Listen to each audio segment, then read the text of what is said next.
This segment of the news has been brought to you by Sun Oil Limited. Welcome back. As Bahamians continue to come to terms with the fact that they will see a rise in electricity bills come November, just ahead of the holiday season, Bahamas Power and Light officials continue to remain on the defensive over the need for the increase. Cale Campbell has more in this next report. The news of Bahamas Power and Light increasing electricity bills due to a rise in fuel price for the company, which has not been met positively by Bahamians. The Davis administration explains the decision to impose the increases now as a, quote, tough decision that will reap benefits later. This, according to Press Secretary Clint Watson, who added that the Davis administration ensures that energy costs will go down during this administration. That's the bigger conversation. Yes, it's hard to swallow the pill now that electricity is going up.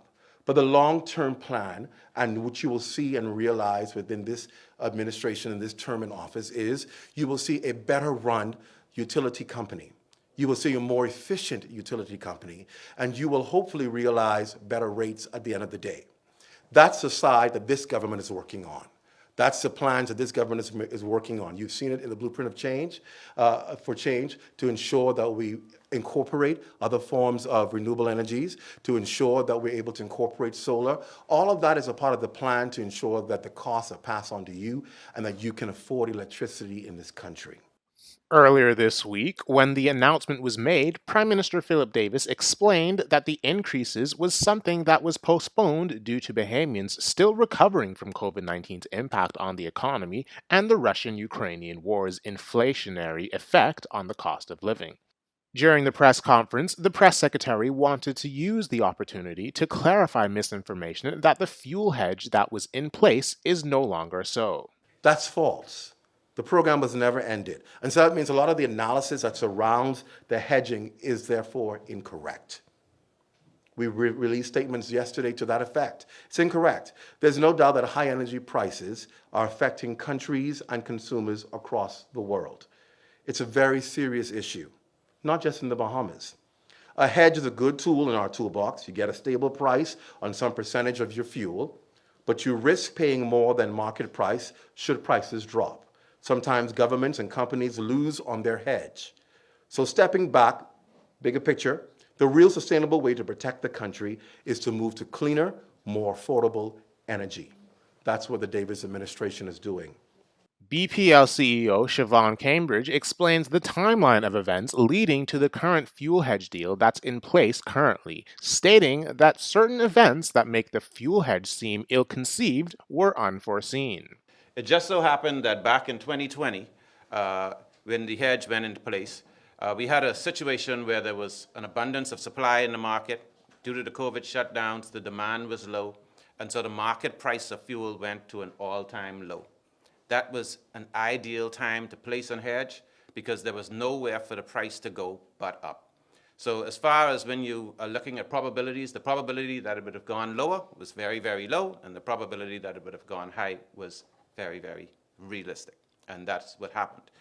So the hedge that was made, it was a good time, and the hedge was the proper thing to do. We were in the money on the hedge back then, and we continue to be in the money on the hedge. Now, the way the hedge was structured is that because as time goes out, the risk of prices going up increases. As you heard, a hedge consists of a number of small contracts that expire over a period of time, and that's why we make mention of a declining hedge strategy.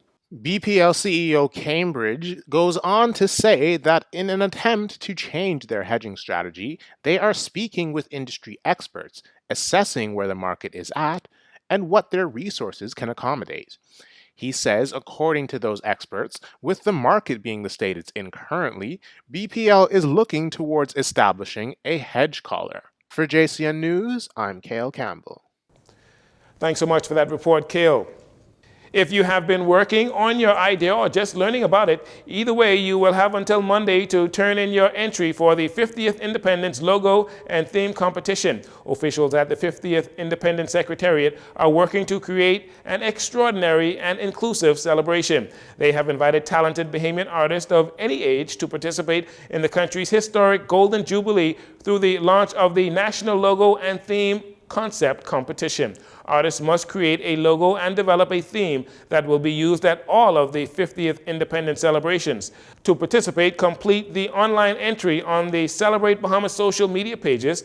That is also where you upload your entries. Each participant can enter as many ideas as you like. Those submissions will then be narrowed down to the top 10, and once selected, the public will be given the chance to vote for their favorite concepts via social media, with the top 3 logo concepts fetching cash prizes, with the top prize being $1,000. Again, the competition will close out on Monday at 11:59 p.m.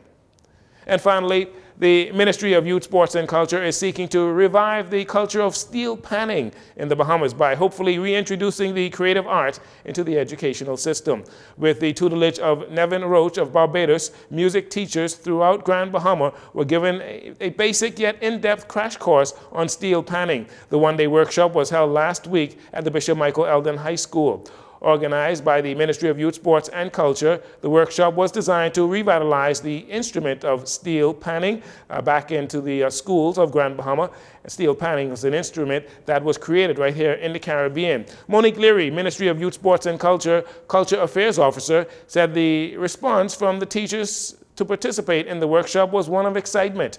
Mr. Roach also conducted steel panning courses at the Lyford Key School and the University of the Bahamas here in the capital. And that'll do it for your JCN Evening News. Once again, I'm Jarino Saunders. Thanks so much for joining us. This segment of the news has been brought to you by Sun Oil Limited.